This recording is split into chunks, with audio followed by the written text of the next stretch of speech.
Well done, beautifully done, Joshua. Thank you.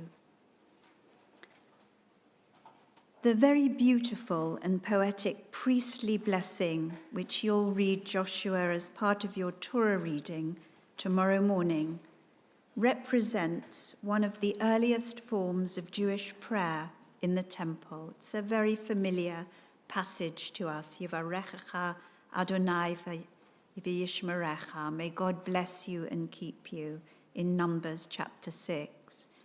Its recitation by the priests at a certain time of the day, every day, in ancient times, was accompanied by a particular ritual and movement.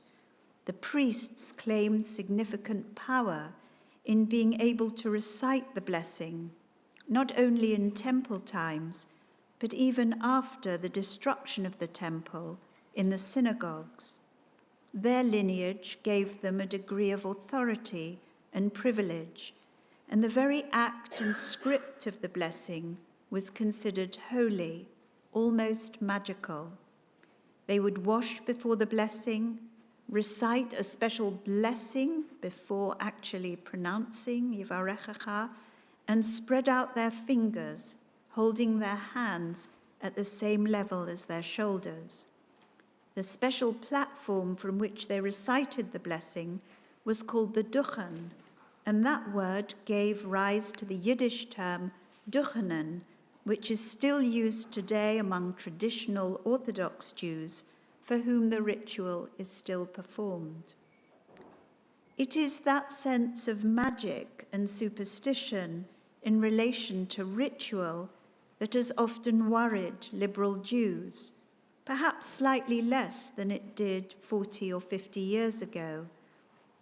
But it holds us back, nevertheless, from giving expression to our longings and expectations through ritual. Our founders erred on the side of stripping our religion of ritual, lest our words, symbols, or movements might be considered empty of meaning. But the truth is, without ritual, without the words of prayer, without the movement and choreography of our services and rituals, without the precious life cycle moments of baby blessing, bar mitzvah, marriage, or the rituals surrounding death and mourning, our lives can remain undifferentiated and colorless. The power of ritual is that it frames and holds a particular moment of time, and our own particular rituals are what make us distinctive as Jewish individuals and families. Your 13th birthday, Josh, may have come and gone already, but I imagine it was not ignored, perhaps with a family meal, a get-together with friends, a cake even, maybe made by Arthur. Those markers and events are all important, the bringing together of family and friends, the celebration and signifying of a special time. And consider bar mitzvah and the step you take as you cross the threshold from childhood and become a teenager. Here, your identity as a Jew, your belief in God, your family history, your thoughts about Judaism and what it teaches us are held together in a powerful moment of drama, prayer and ritual, music and study, of standing before God, surrounded by family, friends, and community.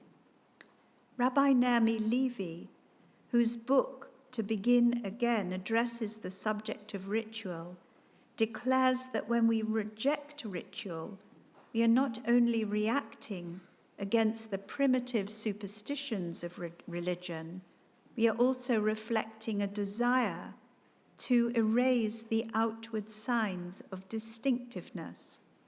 The gestures of ritual, lighting a candle, covering one's eyes when lighting Shabbat candles, waving the lulav and etrog, all these and many more things express things that words cannot necessarily express.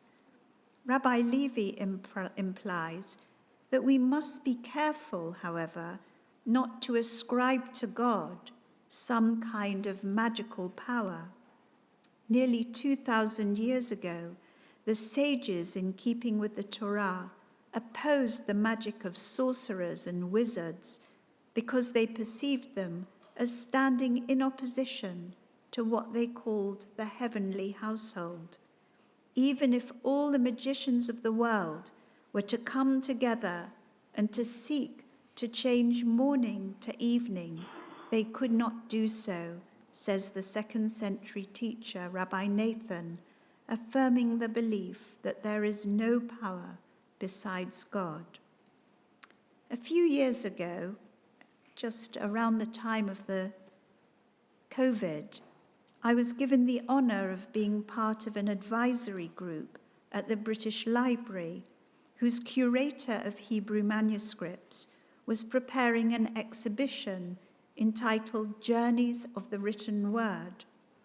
In the months leading up to the opening of this exhibition, we had a preview of those manuscripts as Ilana Tahan, the curator, revealed the text she had chosen for the exhibition.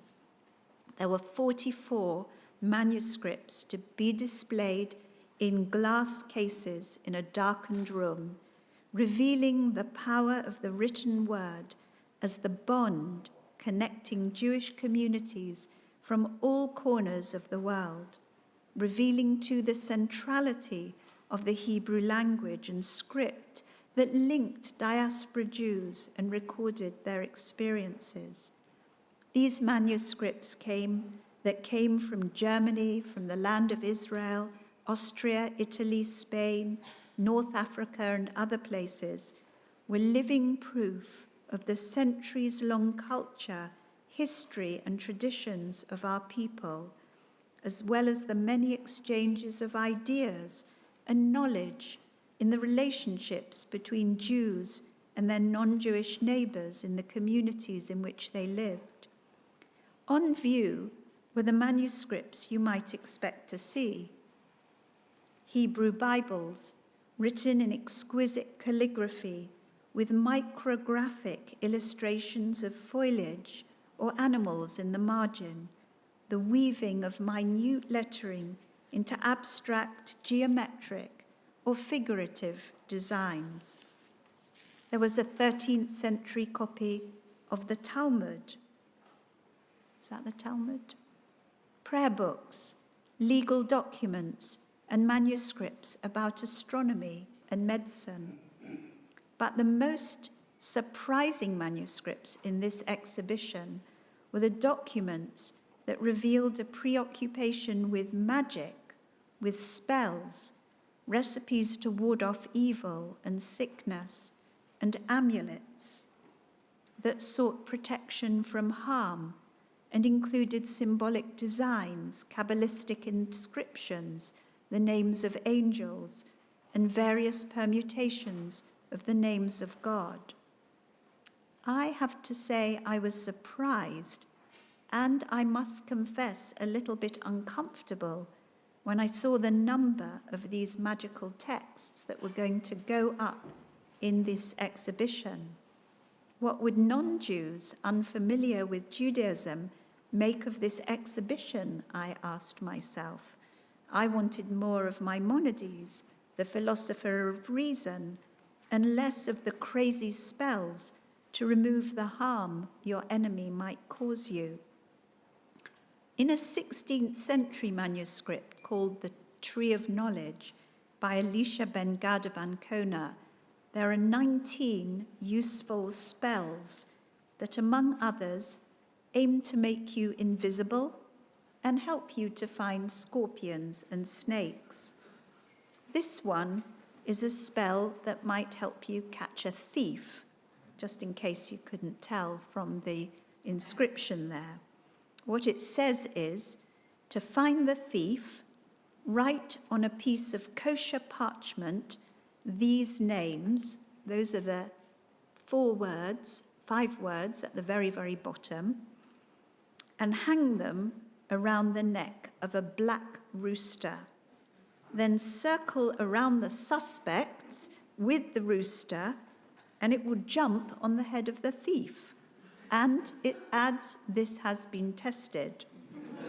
You might ask, what are those words at the end of the spell? Well, to be honest, I don't really know. And even if I were to try and translate those words for you, I'm worried that a black rooster might appear and identify a thief.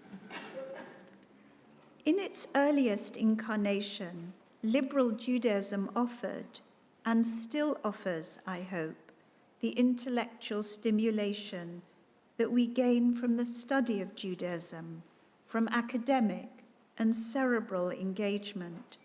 Spells we do not need, because after all, Josh, we have your parents as great doctors, but so necessary to our well-being in life, with its joyful moments and times of suffering, is a structure of holiness, a framework of comfort that prayers and rituals can bring to us.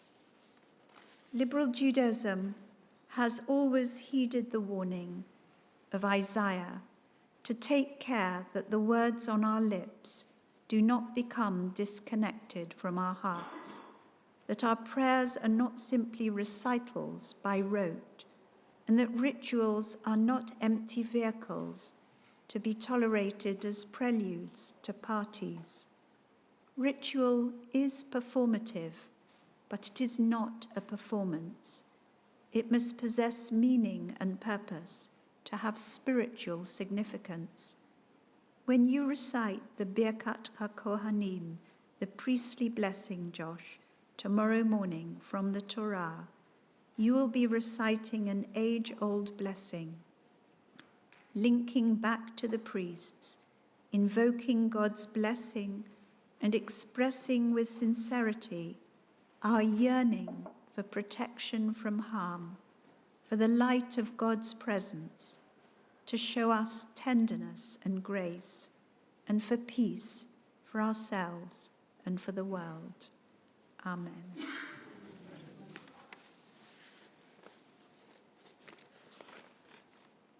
We move to our concluding prayers on page 520. Please stand.